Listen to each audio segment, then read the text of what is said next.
NHAI के द्वारा 1 अप्रैल से टोल के रेट में बढ़ोतरी की गई है, जिसका सीधा सीधा असर आने वाले समय में महंगाई पर पड़ने वाला है और आम लोगों के जेब पर इसका असर देखने को मिलेगा, क्योंकि टोल के रेट बढ़ने से ट्रांसपोर्ट से आने वाला सामान महंगा हो जाएगा।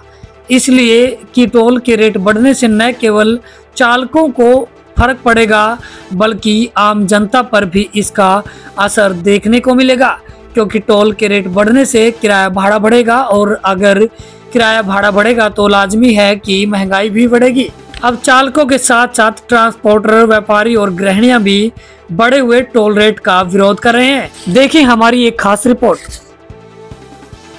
टोल के रेट बढ़ने से सिर्फ वाहन चालकों पर ही इसका असर नहीं पड़ेगा, आम जनता पर को भी इसका असर देखने को मिलेगा। खाने पीने की चीज़ों का रेट बढ़ जाएगा, किराया बढ़ जाएगा, जिससे आम जनता को भारी नुकसान होने वाला है। तो सरकार को इस पर ध्यान देना चाहिए कि इसके रेट को कम किया जाए। ये हमारे लिए सही नहीं है डिसीजन सरकार का।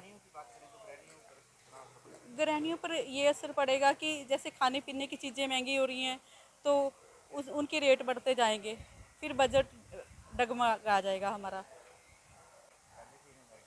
हाँ, पहले से महंगाई बहुत ज़्यादा है तो और फिर महंगाई का बोझ और बढ़ जाएगा हमारे पे। सर, मेरा नाम पवन मांगा है और मैं एक आरटीआई एक्टिविस्ट हूँ। मैं अम्बाला कैंट से बात कर रहा हूँ। मैं जैसे कि आपने पूछा, टोल के जो रेट बढ़ाए गए हैं वो सरकार के द्वारा जो है बहुत ही न्याय संगत नहीं है। चाहे उन्होंने 5 बढ़ाए हो या किसी कमर्शियल के लिए अलग बढ़ाए हो, लेकिन ये जब ये टोटल अमाउंट होती है तो ये एक बड़ी अमाउंट की तरफ हो जाती है, इशारा करती है। ये एक तरह का सरकार का लीगल माफिया, इसको मैं कहूँगा लीगल माफिया। वो मैं बताऊंगा आपको आंकड़ों के अकॉर्डिंगली। भारत सरकार ने 2019 के अंदर लगभग टोल से जो है 27,000 करोड़ रुपए कमाए थे। 1 करोड़ नहीं, 2 करोड़ नहीं, 10 करोड़ नहीं, पूरे 27,000 करोड़ रुपए कमाए थे। और 2024 खत्म होते होते सरकार ने लगभग ये राशि जो है 54,000 करोड़ रुपए टोल से कमाए हैं। तो इतना बड़ा जो आंकड़ा है ये एक माफिया की तरफ इशारा करता है। लीगल तरीके से जो है लोगों को जो है लूटने का एक काम होता है। जब आरसी है, आप आरसी के पैसे लेते हो, हम गाड़ी नवी लेते हैं, आप उसके पैसे लेते हो, उसके बाद आप टोल के लिए आप इतनी जो है इतनी बड़ी बड़ी अमाउंट जो है टोटल, किसी से 5 लिए 10 लिए, जो टोटल जो है हिंदुस्तान की आबादी जो है 140 करोड़ बैठती है, तो ये अमाउंट जो है बहुत ज्यादा है ये। और ऑलरेडी काफी महंगाई है। महंगाई के विषय पर सरकार को सोचना चाहिए। और जो अननेसेसरी टोल बड़ा है उससे जो है लोगों को, आम जनता को बड़ी दिक्कत आने वाली है। खाने पीने का सामान है, राशन है, फ्रूट है, कच्चा रसद है, दूध है, हर चीज पे इसका प्रभाव पड़ेगा। आम आदमी पहले ही आर्थिक बोझ से दबा पड़ा है। मेरा सरकार से निवेदन है, उसको जमीन के अंदर मत गाड़ो। और ये जो है आप आए दिन जो है ये रेट बढ़ा रहे हो टोल के, ये बिल्कुल ही न्याय संगत नहीं है।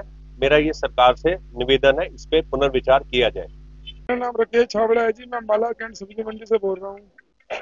मेरी फर्म का नाम है गणपत एंड सन्स। तो जो ये सरकार ने टोल बढ़ाए, इससे थोड़ा खर्चा बढ़ गया जी। उसमें किसानों को लाने में किराया ज़्यादा लगता है। थोड़ा उनको मार्जिन कम हो गया उनका। मार्जिन बढ़ाने के लिए थोड़ा उनको देखना पड़ेगा, किसान को सोचना पड़ेगा, सरकार को भी। नहीं तो महंगाई बढ़ाएंगे फिर और क्या होगा। फिर जब महंगाई बढ़ेगी तो आम जनता परेशान होगी। इसलिए थोड़ा टोल के बारे में सरकार को सोचना चाहिए थोड़ा जी, कि इससे आम जनता पे बहुत असर पड़ता है टोल से। क्योंकि आजकल सबके बजट लिमिट होते हैं, उसमें और खर्चा बढ़ जाता है। ये बस यही है जी मेरी सरकार से कि टोल कम किया जाए थोड़ा। हाँ, सब्जियों में तेज बेचनी पड़ेगा। किसान कहता है मेरी सब्जी ये भाव पड़ो, मुझे तो ये भाव पड़ रही है, ये क्या करें। उससे 2, 4, 5 रुपए किलो महंगा बेचना पड़ रहा है माल पर। आगे और महंगा बिकेगा फिर, और क्या पड़ेगा। हाँ, जिससे आम जनता पर असर पड़ रहा है, नेचुरली पड़ रहा है ना। जो भी जनता वाले लेके जाएंगे आगे, उनको और महंगा बेचना पड़ेगा, उससे आगे और पिसेंगे लोग। ये चक्कर है ना सारा। इसलिए थोड़ा टोल का ध्यान तो करना पड़ेगा ना सरकार।